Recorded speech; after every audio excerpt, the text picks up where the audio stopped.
नमस्ते, मेरा नाम निकिता मिश्रा है और आप देख रहे हैं बोलता हिंदुस्तान। देश की राजनीति उस सुबह अजीब बेचैनी में थी जब बारामती में आसमान में हुए प्लेन हादसे ने सिर्फ जमीन पर मलबा नहीं गिराया था, बल्कि सत्ता सिस्टम और मीडिया के ऊपर जमे भरोसे को भी हिला दिया था। हादसे में डिप्टी सीएम अजीत पवार की मौत हो गई। खबर फैलते ही सोशल मीडिया उबल पड़ा। यह शोक का सैलाब नहीं था, यह सवालों की बाढ़ थी। ट्विटर पर लोग सवाल पूछ रहे थे, सुरक्षा मानक क्या थे, जांच कौन करेगा, और सबसे अहम, जब हवाई अड्डे, ऑपरेशन मैनेजमेंट सब कुछ निजी हाथों में हो तो जवाबदेही किसकी है। सवाल सबके थे, जवाब किसी के नहीं। बीजेपी सवालों से असहज थी, विपक्ष सवालों से आक्रामक।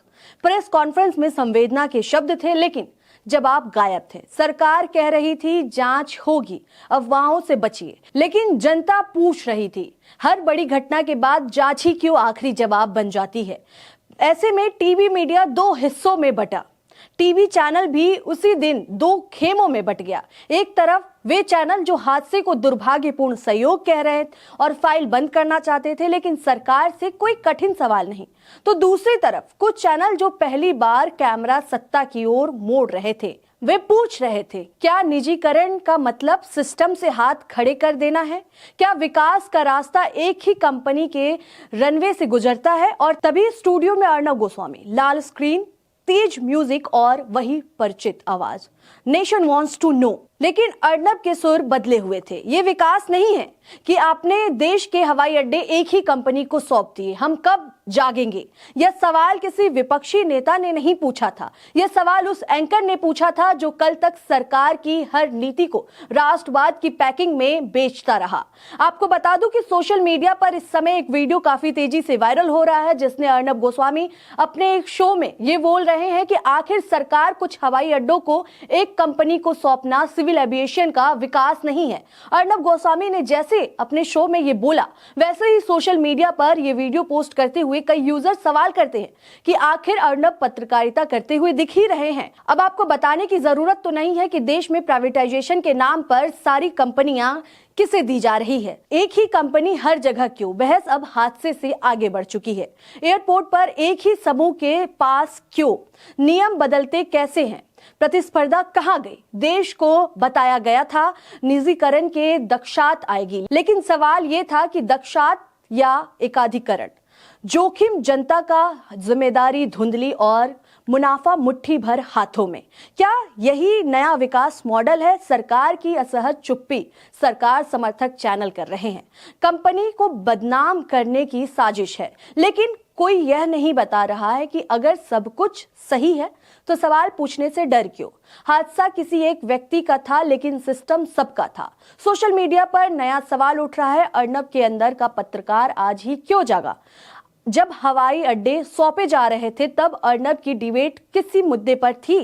क्या इस मुद्दे पर दिखाई दे रही थी अर्नब की डिबेट? जब सरकारी संपत्तियां कॉरपोरेट हाथों में जा रही थी तब राष्ट्रवाद की चीख क्यों तेज थी? आपको बता दूं कि मोदी सरकार ने मुंबई, नवी मुंबई, अहमदाबाद, लखनऊ, मंगलुरु, गुवाहाटी और तिरुवनंतपुरम सहित 8 हवाई अड्डों को गौतम अडानी को सौंप दिया है। एक वीडियो पोस्ट में कांग्रेस नेता राहुल गांधी ने देश के हवाई अड्डों को गौतम अडानी को सौंपे जाने पर चिंता भी व्यक्त की थी। और अब ये सवाल वो पत्रकार कर रहे हैं जो कल तक सरकार के किसी भी फैसले पर सवाल नहीं उठाते थे, आज वही सरकार से सवाल कर रहे हैं। बहरहाल पत्रकारिता मौसम देखकर नहीं चलती, वह या तो सत्ता से सवाल करती है या फिर सिर्फ शोर बन जाती है। आज सवाल पूछना अच्छा है, लेकिन कल की चुप्पी का हिसाब कौन देगा?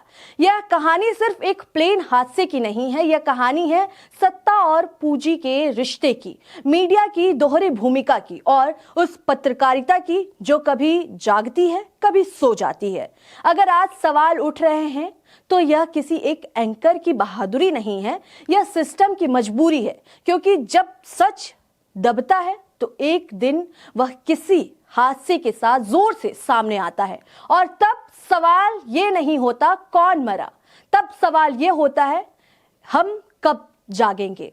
फिलहाल आपको बता दें कि सोशल मीडिया पे तमाम लोग इस वीडियो को शेयर करके अर्नब गोस्वामी के इस शो के जो वीडियोस हैं उसको शेयर करके ये कह रहे हैं कि आखिर अर्नब गोस्वामी एक बार फिर से सरकार से सवाल कर रहे हैं और सरकार के सवाल करते ही अडानी को भी कटघरे में ला रहे हैं। फिलहाल ये वीडियो काफी सोशल मीडिया पे वायरल है और अब इस खबर में इतना ही है। आपको क्या लगता है इस पूरी खबर पर? आप क्या सोचते हैं अर्नब गोस्वामी पे और आपको क्या लगता है प्राइवेटाइजेशन पे? आपको निजीकरण के बारे में आप क्या सोचते हैं?